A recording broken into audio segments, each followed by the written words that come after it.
Lalu besok paginya saya bangun 5:30, wah sudah berita di halaman satu Puskupang. Lalu saya kirim ini ke teman, dia kirim ke Pak Gu.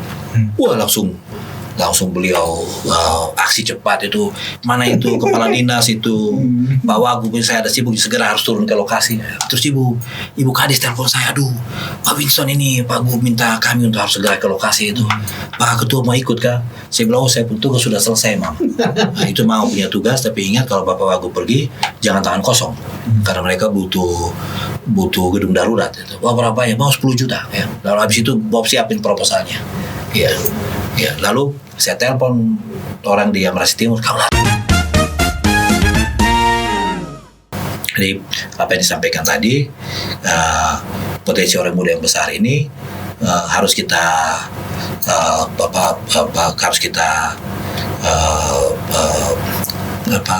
harus kita ambil. Tapi tidak dengan maksud untuk mengeksploitasi sekedar sebagai mesin untuk mengumpulkan suara. Ya. Tapi lebih dari itu, ini kekuatan yang menentukan Indonesia Emas 2045 seperti apa. Mari kita berikan dukungan, kita punya pikiran, kita punya program, kita punya politik anggaran yang memadai. Saya bersedia menjadi bagian dari orang-orang muda hebat yang mau memberi dirinya untuk kemajuan bangsa dan daerahnya di Nusa Tenggara Timur tercinta. Terima kasih. Mantap. Luar biasa ya Kak.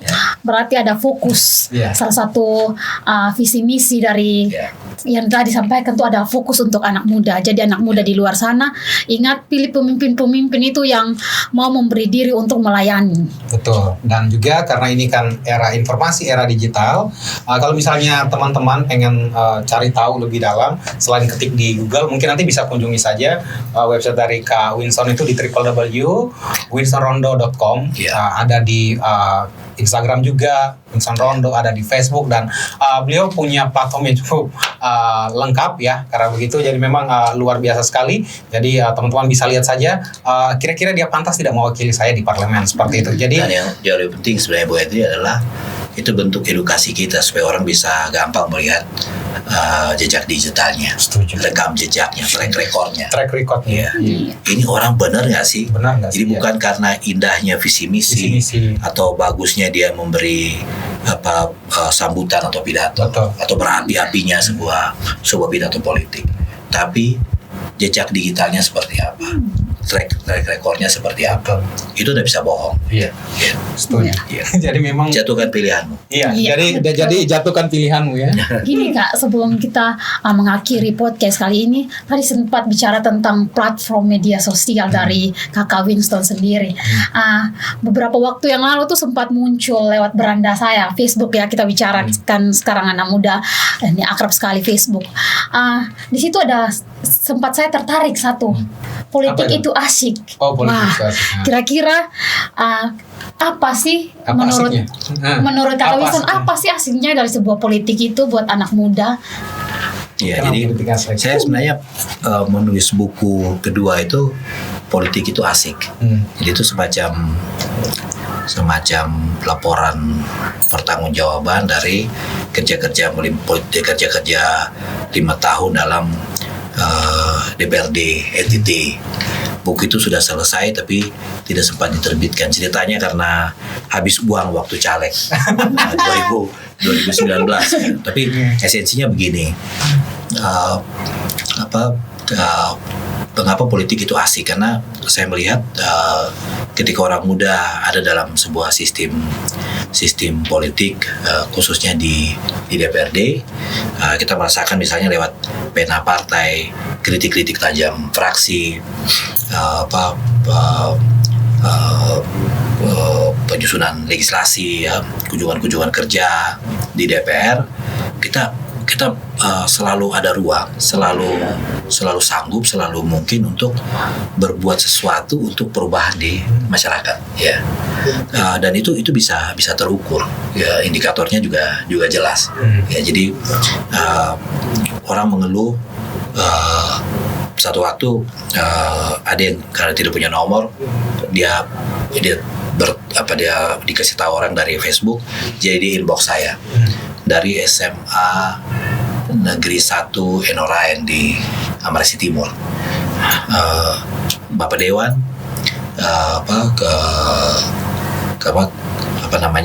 kami punya sekolah itu kena badai. Jadi sekolah sudah rata tanah. Gurunya dan kami sudah satu hari itu sekolah di bawah pohon asam.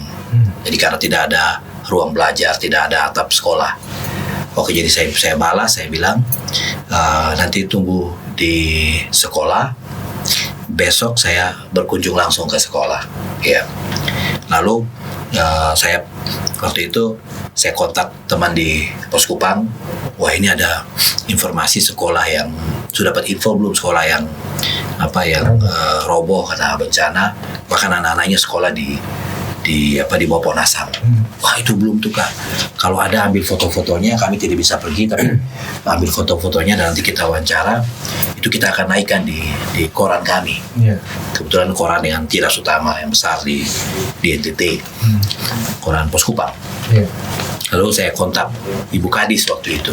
Mama, ini ada berita begini-begini. Aduh Pak Winston, saya nggak bisa karena masih harus rapat dengan Pak Gubernur dan lain-lain. Oke, baik. Lalu saya kontak teman baik saya yang dekat dengan Pak Gubernur. Saya cerita situasi ini. Loh ya, mungkin bagus Mama. Kalau begitu bisa nanti kalau informasinya bisa dikasih ke saya. Lalu saya berkunjung ke sekolah karena jauh perjalanannya. Itu baru sampai jam 1, jam setengah 2. Begitu sampai anak sekolah sudah keluar dari sekolah. Ya saya sampai, saya tanya, Bapak Guru tadi anak-anak sekolah di mana? Oh, itu Bapak ada pohon asam besar, ada meja-meja ditaruh di luar. Saya bilang, wah kalau begitu panggil ulang mereka kembali. Panggil mereka masuk. Panggil mereka kembali ke sekolah maksudnya. Kembali ke sekolah. Lalu saya suruh ini sekolah ulang. Bikin proses belajar mengajar ini. Sekolah kembali. Ya, guru-guru anak-anak kelas 1 di mana, kelas 2 di mana, kelas 3. Lalu berpose yang baik supaya saya mau ambil fotonya.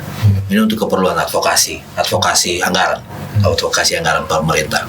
Jadi setelah itu saya bilang sama kepala sekolahnya, habis foto-foto, ambil informasi semua, saya bilang nanti besok Pak Gub atau Pak Wagub akan datang. Mereka akan bawa uang untuk bangun ini sekolah darurat dan pasti akan dapat unit sekolah baru atau ruang kelas baru. Bapak bagaimana, yakin Bapak? Sangat yakin. Ya. Begitu saya pulang di tengah jalan dapat sinyal, saya kirim foto.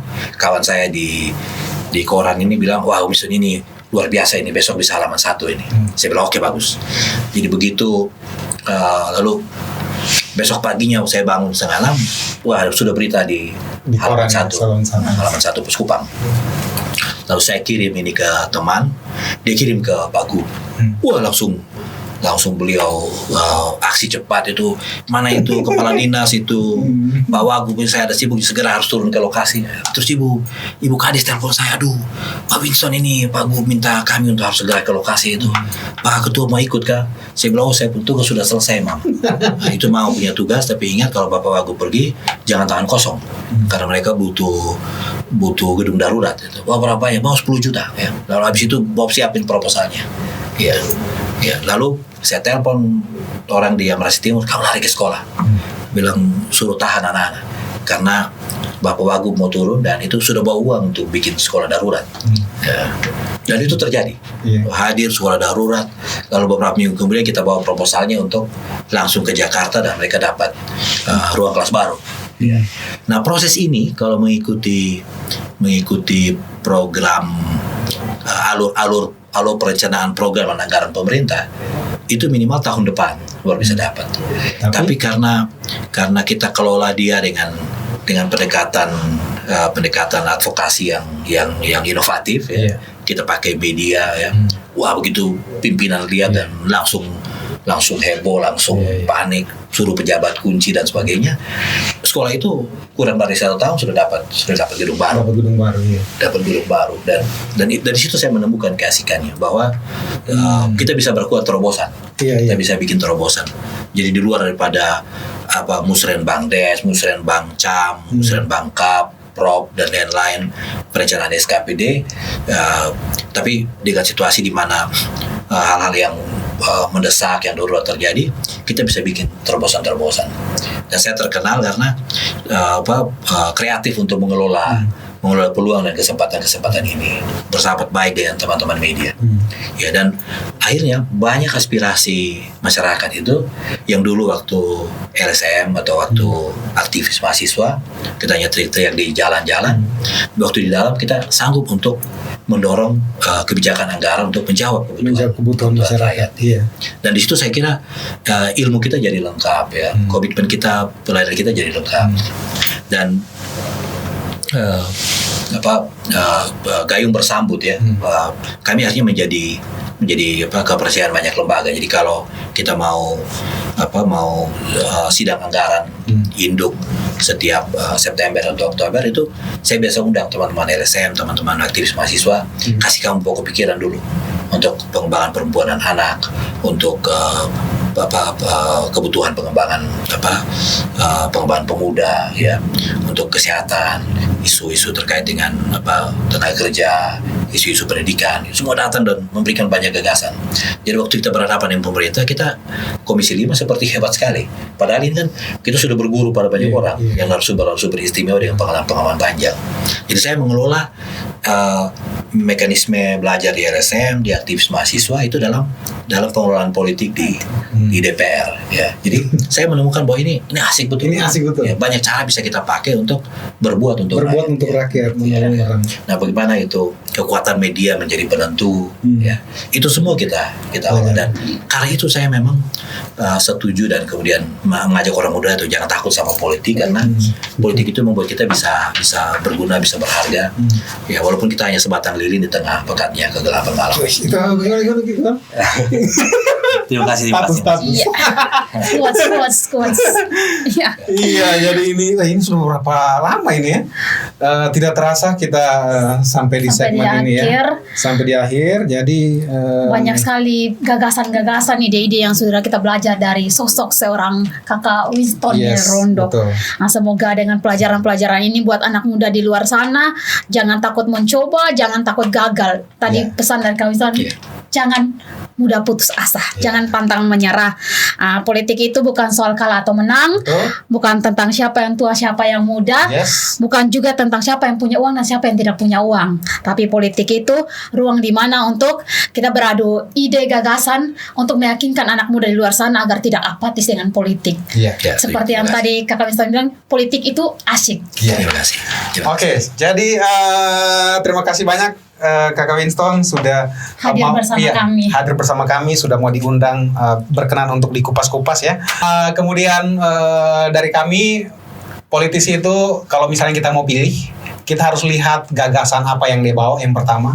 Yang kedua adalah kita harus tahu rekam jejaknya sehingga kita memilih orang yang tepat ya untuk membenahi daerah kita, membuat daerah kita lebih maju. So, itu saja dari kami.